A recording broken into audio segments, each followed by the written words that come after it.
በስመ አብ ወወልድ ወመንፈስ ቅዱስ አሐዱ አምላክ አሜን።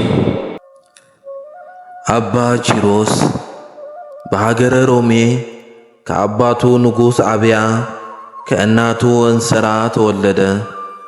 ደጋግና ቅዱሳን ወላጆቹም እግዚአብሔርን በመፍራት እየኖሩባት በነበረበት ወቅት ይህን የተመረጠ አባት ሰጣቸው። አባ ኪሮስ የተወለደው በታኅሳስ 8 ቀን ነበር። ጻድቁ አባት በቅድስና ሕይወትና ትጋት ማዕረግ አባ ኪሮስ ከመባሉ በፊት ዲላሶር ተብሎ ይጠራ እንደነበር ታሪኩ ይገልጻል። ቅዱሱ ከታላቅ ወንድሙ ቴዎድሮስ ጋር በሚኖርበት ጊዜ አባቱ ስለሞተ ሀብቱን ከወንድሙ ጋር በመካፈል ለድሆች መጸወተ። መንፈስ ቅዱስ ኪሮስ ብሎ ጠራውና ለብዙዎች አባት ትሆናለህ፣ በቃልህም ክርዳድ ይነቀላል። የአንድ ቀን መንገድ ሂድና ገዳማዊ መነኮስ ታገኛለህ፣ ከእርሱም ልብሰ ምንኩስና ትለብሳለህ አለው። እንደ ታዘዘው በሄደ ጊዜ ከአንዲት በዓት የራሱ ፀጉር እስከ እግሩ የሚደርስ ግርማው የሚያስፈራ ገዳማዊ ወጥቶ ኪሮስ መነኩሴ ለመሆን ወደዚህ መጣህን አለው። ኪሮስም ግርማውን እያደነቀ ቀርቦ ተባረከና 3 ቀን ከቆየ በኋላ ኪሮስ ሆይ እንደ እኔ መሆን ትፈልጋለህ አለው። እርሱም አዎ በጣም እፈልጋለሁ ባለው ጊዜ አባ በብኑዳ ትንሽ ደመናን ጠርቶ በዚያ ላይ በመሆን ከአስቄጥስ ገዳም በመሄድ የምንኩስናን ልብስ ተቀብሎ በዚያች ደመና ኪሮስ ካለባት ቦታ ተመለሰ። ያመጣውን አልባሰ ምንኩስናም ለኪሮስ አለበሰው።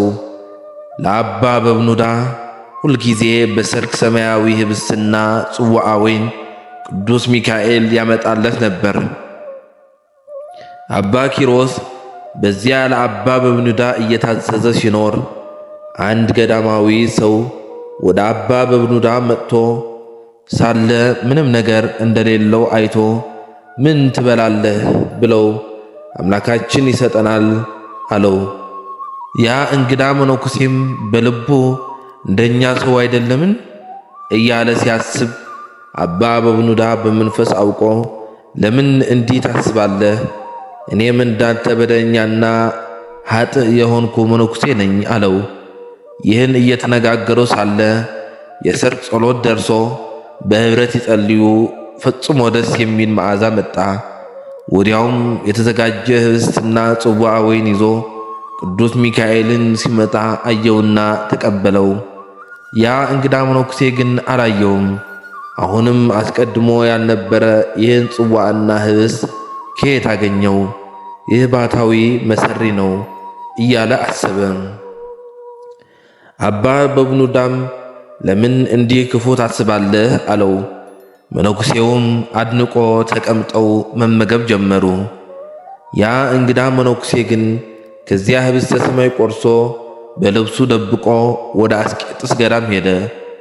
በዚያ ያሉ መነኩሳትም ሰብስቦ ያን በረድ የሚመስል ህብስተ ሰማይ አሳያቸው። የት አገኘኸው ቢሉት በዮርዳኖስ ገዳም ውስጥ በብኑዳ የሚባል መሰሪ ሰው አለ፣ ኑ ተከተሉኝና ታመጡት ዘንድ ወደዛ ልውሰዳችሁ አላቸው።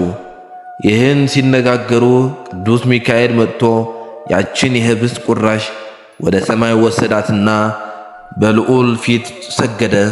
እግዚአብሔርም መልካም አገልጋዬ ሆይ የተቀደሰውን ለውሻ የሰጠ በብኑዳ ክፉ አደረገ፣ ስለዚህም በአንበሳ ተሰብሮ እንዲሞት አደረግኩ። ይህም በረከት ይከለክላል። ይህንም ህብስት በበረሃ ላለ ፊልሞና ለሚል መነኩሴ እስከ ዕለተ ሞቱ ሲሳይ እንዲሆነው ስጠው አለው። ቅዱስ ሚካኤልም እንደ ታዘዘው አደረገ። የአስቄጥስ ገዳም ቅዱሳንም ያን መነኩሴ እኛን ማን መምህርና ፈራጅ አድርጎን ሾመን አሉት። በዚህ ጊዜ አዘነና ወደ ማደሪያው ሄዶ ታንቆ ሞተ። አባ በብኑዳም የመጣለት የነበረ መና ተከለከለ። 3 ቀን ምንም ሳይቀምስ ከቆየ በኋላ እያለቀሰ አባ ኪሮስን ልጄ ሆይ ሰይጣን ወደ ማደሪያችን ገብቷል፣ ያገኘን ይህ ነገር ምንድነው? አለው። አባ ኪሮስም ያ መነኩሴ መጥቶ ከሄደ በኋላ እግዚአብሔር ተቆጥቷል አለው። አባ በብኑዳም የእግዚአብሔር ፈቃድ ይሁን አለ። ከዚያም አባ ኪሮስ ፍሬን እየሰበሰበ ይመለስ ነበር። አባ በብኑዳ ግን በቀንም ሆነ በማታ ከበዓቱ ሳይወጣ ይጸልይ፣ እንደ መንኮራኩርም ይሰግድ ነበር። አባ ኪሮስም እንዲህ እያለ ሲኖር አንድ ቀን የዕለት ሲሳይ ፍለጋ ወደ አንድ ሀገር ሄዶ ሳለ የኬልቄዶን ንጉሥ ሞቶ ሕዝቡ ሁሉ እየጮኹና እያለቀሱ ምድር እየረገጡ ብዙ የፈረሰኛ ሰልፍ ተሰልፎ ከአስኬሬኑ ላይ ድባብ እየዘረጉ ካህናት በማዕጠንት በፊቱና በኋላው እየዘመሩ ባየ ጊዜ አንዱን ሰው ይህ የማየው ነገር ምንድነው ብሎ ቢጠይቀው የኬልቄዶን ንጉሥ ስለሞተ ነው አለው። አባ ኪሮስም ለሞተ ሰው ይህን ያህል ይደረጋልን? እኔስ ንጉሥ ለልጁ ሰርግ ያደረገ መስሎኝ ነበር አለ። ይህም ብሎ አልፎ ፍሬ ሰብስቦ ወደ ማደሪያው ወደ አባ በብኑዳ በደረሰ ጊዜ አጽሙ በየቦታው ተበታትኖ አንበሳ ሲበላው ባገኘ ጊዜ በጣም አምርሮ አለቀሰ። ጌታዬ ሆይ ለምን እንዴት አደርጋለህ? ፍርድህ መልካም አይደለም። በመንግሥት በመብልና በመጠጥ በደስታ የኖሩትን በክብር እንዲቀበሩ ታደርጋለህ። ስለ አንተ ሲሉ አባትና እናትን ሚስትንና ልጆችን ደስታን ሁሉ ትተው በተራራ በዋሻ በጾምና በጸሎት የሚኖሩት ደግሞ ሥጋቸውን ለዱር አራዊት ትሰጣለህ። ያንተን ፍርድ ነገር ላልሰማ እንዳልነሳ ሕያው ስምህ ብሎ መሬት ላይ ተኛ። 40 ዓመት ሲሆነው ግማሽ ሥጋው አለቀ። ጌታችን ኢየሱስ ክርስቶስ በመልአክ አምሳል ተገልጾ ተጋዳይ የሆንክ አርበኛ ኪሮስ ሆይ ሰላም ላንተ ይሁን፣ ተነስ አለው። ኪሮስም አንተ ማነህ? መልአከ እግዚአብሔር ከሆንክ በስመ አብ ወወልድ ወመንፈስ ቅዱስ አሐዱ አምላክ በል አለው። ጌታችንም በስመ አብ ወወልድ ወመንፈስ ቅዱስ አሐዱ አምላክ አለ። ኪሮስ መነሳት ባቃተው ጊዜ ምድርን ሥጋውን አትያዥ ባላት ጊዜ ፈጥኖ ተነሳ። ኪሮስም ጌታችን እንደሆነ አወቀው። መላ ሰውነቱም ዳበሰው። ሰውነቱ እንደ ሕፃን ሆነ። በምድር ላይ ሰግዶ ጌታችን እንደ መብረቅ ሲለወጥና እልፍ አእላፋት መላእክት ሲያመሰግኑት አያቸው። ጌታችንም ኪሮስ ሆይ አንተ ሚስትህን፣ ልጆችን፣ መንግሥትህን የተውህልኝ የማርያም ልጅ ኢየሱስ ነኝ። ስለ ሁሉ ብዙ ታገኛለህ። በምድር ላይ እንዳንተ ትዕግሥትን የለበሰ አላገኘሁም። ለዚያ እንግዳ መነኩሴ ቅድሳቴን ለምን ትሰጣችሁት? ስለዚህ ነው የበብኑዳን ሥጋ ለአራዊት የሰጠሁት። በዚህ ምክንያት በፊቴ እንዳይወቀስ ነው። ለሁሉ ሥራ ፍዳ አለውና አምላኩ በምድር ላይ የገሠጸው ሰው ብፁዕ ነው ያለውን አልሰማህምን? ኪሮስም ጌታዬ ሆይ ፍርድህ ቅን ነው አለ። ጌታችንም ከዚህ በኋላ የነፍስን ከሥጋ መለየት ታይ ዘንድ በገዳማት ሂድ፣ ከዚያም ወደ ማደሪያህ ተመለስ ብሎ ተሰወረ። አባ ኪሮስ በጌታችን ታዞ ደብረ ባሳት በደረሰ ጊዜ ቤተ ክርስቲያንን ተሳልሞ የእመቤታችን ስዕል አይቶ ከዓይኖቹ እንባ እያፈሰሰ እመቤቴ ሆይ አስቢኝ አላት። ስዕሊቱም ኪሮስ ሆይ መምጣትህ መልካም ነው፣ የአባትህን አጽም ትጠብቅ ዘንድ ወደ ማደሪያህ ትመለስ አለችው። ይህ ሰምቶ ከስዕሏ ፊት 700 ስግደት ሰገደ። በዕብራይስጥ ቋንቋም እንግዳ ነህና በቃህ፣ በምሕረት መዝግብም ተመዝግበዋል የሚል ቃል ሰማ። ከዚያም መስፈርስ የሚባል ሕመም ለብዙ ጊዜ የታመመና በምድር ላይ የወደቀ ሰው አገኘ። በራስጌው ቅዱስ ሚካኤልን፣ በግርጌው ገብርኤልን፣ በቀኙም ሩፋኤልን፣ በግራውም ሰዳኪኤልን ከክንፋቸው ጋርዘውት አየ። እነርሱም በገዳዮች ፊት ሞትን የማይፈራ ሆይ እንዴት ነህ ብለው ሰላምታ ሰጡት። እርሱም አድንቆ በልዕልና ነዋሪዎች ሆይ በዚህ ለምን ተቀመጣችሁ አላቸው። እነርሱም ይህን ድሃ እንጠብቀው ከእግዚአብሔር ታዘናል አሉት። እስከ መቼ ቢላቸው አምላካችን እስከሚያሳርፈው ድረስ ብለውታል። ከዚህም በኋላ ወደ ታመመው ተመልሶ በዚህ ቦታ ከኖርህና ከታመምክ ምን ያህል ዘመን ሆነ ብሎ ጠየቀው። በሽተኛውም በዚህ ቦታ ስኖር 85 ዓመት ነው፣ ከታመምኩ 20 ዓመት ነው አለው። መልሶም አበምኔቱና የገዳሙ መነኮሳት ይጎበኙሃል አለው። በሽተኛውም አባቴ ሆይ የለም፣ ፊታቸውን ካየሁ 15 ዓመት ነው አለው። አባ ኪሮስም አባትህ ማን ነው?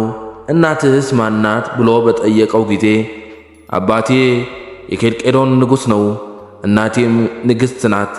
በአባቴ ቤት ያሉ ሰዎች ወርቁንና ብሩሩን ቀጩንንም ልብስ ከብዛቱ የተነሳ በእግሮቻቸው ይረግጡታል አለው። ጥያቄውም በመቀጠል ወደዚያች ገዳም ማን አደረሰ ብሎ ጠየቀው። እርሱም እንዳንተ ያሉ 2 ሰዎች ወደ አባቴ ቤት መጥተው ከዚያ አደሩ።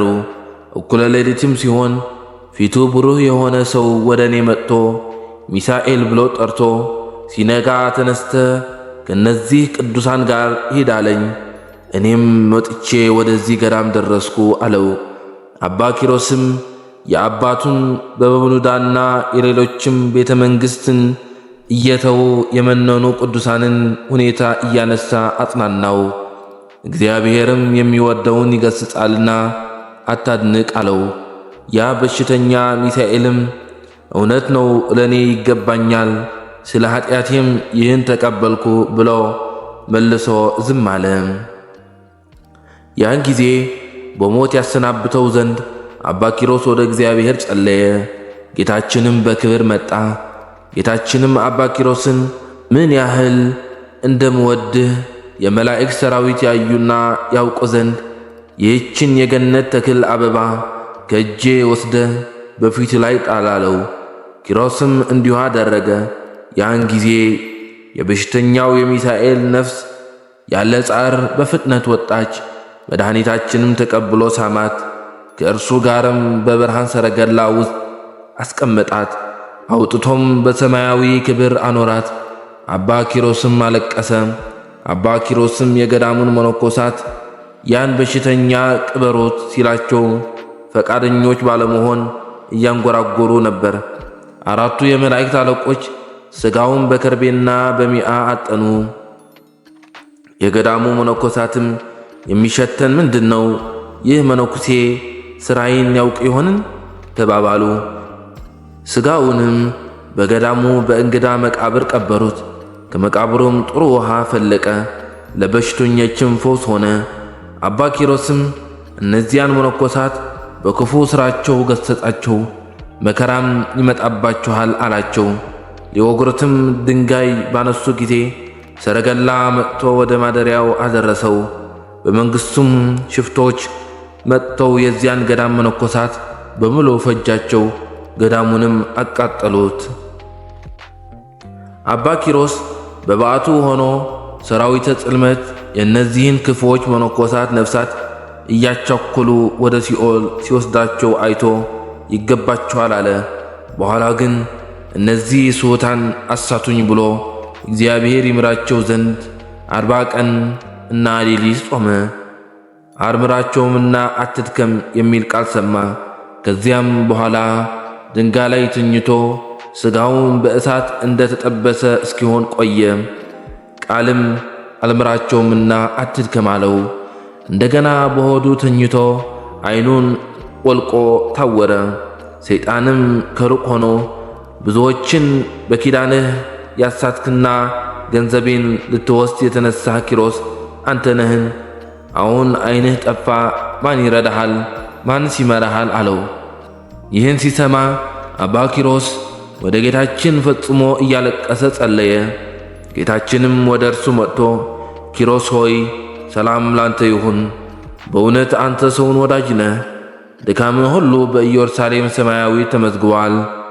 ልጁን በስምህ የሚጠራ በእምነት ሆኖ የገድልህን መጽሐፍ ያጻፈ ያነበበ መባዕና ዕጣን ለቤተ ክርስቲያንህ የሰጠውን ላንተ አስራት ይሆን ዘንድ ሰጠሁ።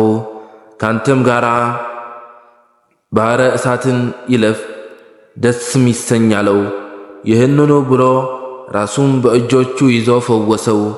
ቅዱስ ኪሮስም በፊትህ ሞገስ ካገኘሁ እነዚያን መነኮሳት ማርልኝ አለው። ጌታችንም ያመጣቸው ዘንድ አዘዘ። ነፍሳቸውም ከሥጋቸው ጋር አዋህደው አስነሳቸው። አባ ኪሮስም ባዩ ጊዜ አፈሩ። በአባ ኪሮስም ልመና አልባሰ ምንኩስና ለበሱ። ወደ ገዳማቸው የሚወስድ መንገድንም አሳይቷቸው እንዲሄዱ አዘዛቸው። ከገዳማቸውም ደርሰው ቤተ ክርስቲያን ሰርተው በጾም በጸሎትና እንግዳ በመቀበል ኖሩ። ከብዙ ጊዜ በኋላ ቅዱስ ኪሮስ የእነዚያን መነኮሳት ሕይወታቸውን ያይ ዘንድ መልአኩ ላክ ብሎ በጸለየ ጊዜ ጌታችን አንተው ሄደህ ጎብኛቸው ብሎ ደመናን ጠርቶና በዚያ ላይ አውጥቶ በሰላም ሂድ ብሎ አሰናበተው። ኪሮስም ወዲያው ደርሶ ወደ ሚሳኤል መቃብር ሄደ። መነኮሳትም ባዩ ጊዜ ከአበምኔቱ ጋር ሮጠው ሄደው አቅፈው እየሳሙት ደህና ነህ አሉት። እርሱም ውሻና ነዳይ ለመሆን ለእኔ ይህ ክብር ለምንድን ነው አላቸው። እነርሱም ባለማወቃችን ያሳዘንህ ይቅር በለን ባሉት ጊዜ እግዚአብሔር ይቅር ይበላችሁ፣ ነገር ግን ሁላችሁም የእግዚአብሔር አገልጋይ ሚሳኤል ሆይ ይቅር በለን በሉ አላቸው። እነርሱም የእግዚአብሔር አገልጋይ ሚሳኤል ሆይ ይቅር በለን አሉ። በዚህን ጊዜ እግዚአብሔር ይቅር ይበላችሁ በእናንተ ምክንያት ወደ መንግሥተ ሰማያት ገብቻለሁና የሚል ቃል ሰሙ። እነርሱም ይህ የናቅነውና የጣልነው ሚሳኤል አይደለምን ብለው እያደነቁ አጽሙን ወደ ቤተ ክርስቲያን ውስጥ ሊያስገቡት በፈለጉ ጊዜ ባለበት ተዉት። ነገር ግን በጸሎቱ ትጠቀሙ ዘንድ ተዝካሩን አድርጎ አላቸው። እርሱም እየመከራቸው ወደ ቤተ ክርስቲያን ደረሱ። አባ ኪሮስም የክርስቶስ ማደሪያው ሆይ ሰላም ብሎ የተሳለመ ጊዜ ባሃከ ፈላሲ ክቡር መጻተኛ ሆይ ሰላም ስላለው አደነቀ። አበምኔቱም በቤቴ እደር ቢለውም አይሆንም ብሎ በሚሳኤል ማደሪያ በነበረው አንጻር ሄዶ አደረ። በማግስቱም ከእንግዲህ ወዲህ በመንግሥተ ሰማያት እንጂ በዚህ ምድር አንተያይምና በጸሎታችሁ አስቡኝ ብሎ ተሰናብታቸው ወደ ማደሪያው ተመልሶ አጋንንትን ኑ ሲላቸው እየመጡ ሂዱ ሲላቸው እየሄዱ ሲገዛቸው ኖረ። ከዚህም በኋላ ቅዱስ ኪሮስ በገድልና በትሩፋት እየተቀጠቀጠ ለብዙ ዘመናት ከኖረ በኋላ በ270 ዓመቱ ሐምሌ 8 ቀን ቅዱስ ዳዊት እየዘመረለት እልፍ አእላፋት ቅዱሳን መላእክት በተገኙበት ጌታችን ኢየሱስ ክርስቶስ ነፍሱን ከሥጋው ለይቶ አሳርጎታል። ጌታችንም የአስቄጥስ ገዳም አባ ባውማ ሥጋውን ገንዞ እንዲቀብረው አደረገ። እርሱም የንጉሥ ዘይኑን ልጅ ቅድስት ኢላርያን ሥጋዋን የገነዘ ነው። ደግሞም አባ ባውማ ጌታችን እንዳዘዘው በመንፈስ ቅዱስ የቅዱስ ኪሮስ ገድሉን የጻፈ ነው። እኔ አባ ባውማም የቅዱስ ኪሮስን ገድሉን ጽፌ ለሚያነበውና ለሚሰማው ሁሉ መጽናኛ ይሆን ዘንድ ወደ አብያተ ክርስቲያናት ሁሉ ወደ ገዳማትም ላኩ ብሎ ጽፏል። ስንክሳር ዘሐምሌ